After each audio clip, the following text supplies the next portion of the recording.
বিসমিল্লাহির রহমানির রহিম। আসসালামু আলাইকুম এভরিওয়ান, ফ্রেন্ডসরা কেমন আছো? আশা করি দোয়া করি ভালো থাকো, ভালো আছো।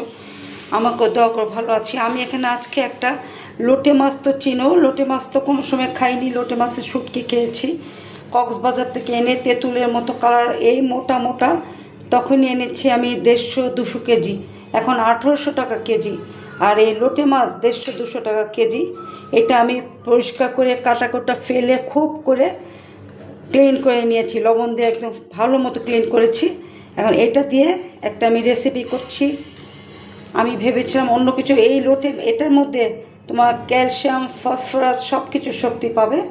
তো আমি একটা স্ট্রেনার, এটা পানি, লোটে মাছের মধ্যে বেশ পানি থাকে, বেশ পানি থাকে। আমি কাটা টাটা সব ফেলে, দেখো মাথা টাথা ফেলে পরিষ্কার করে নিয়েছি। তো এটা আমি একটু এই যে এটার মধ্যে পানি দিয়ে, এটা সাসপ্যানটার মধ্যে চাপ দিয়ে রাখলাম, কারণ এটার থেকে বেশ পানি বের হয়। তা আমি সব ইনগ্রিডিয়েন্টস রেডি করে তোমাদের মাঝে ফিরে আসছি। হলুদ দিয়ে লবণ দিয়ে মেখে নিব।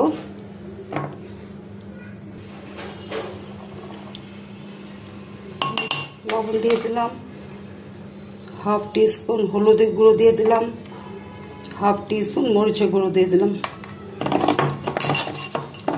এটা বেশ করে মাখিয়ে রাখবো 10 মিনিট। এটা ম্যারিনেট করে রাখছি 10 মিনিট, একটা একটু রেস্টে রাখলাম।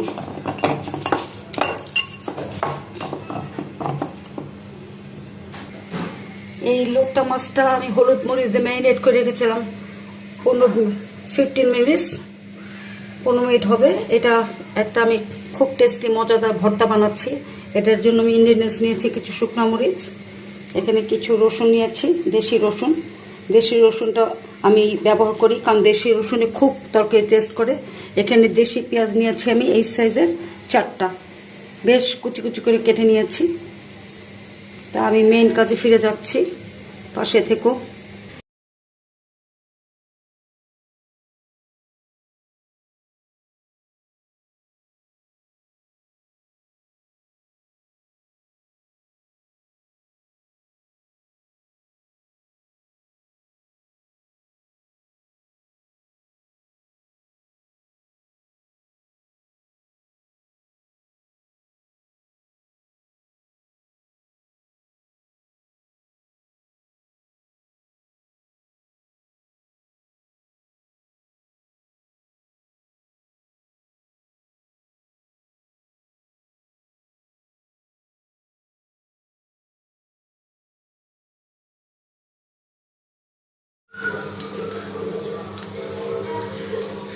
মাছটা ভাজা হয়ে গেছে, মাছের পানি অনেক টাইম লেগেছে ভাজতে।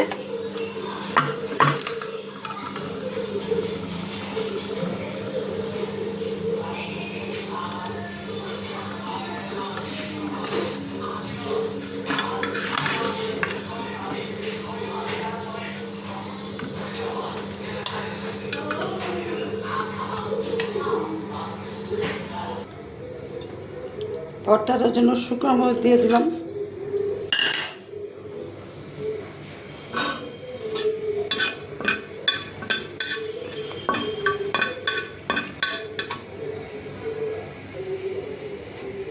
কিছুটা রসুন দিয়ে দিলাম,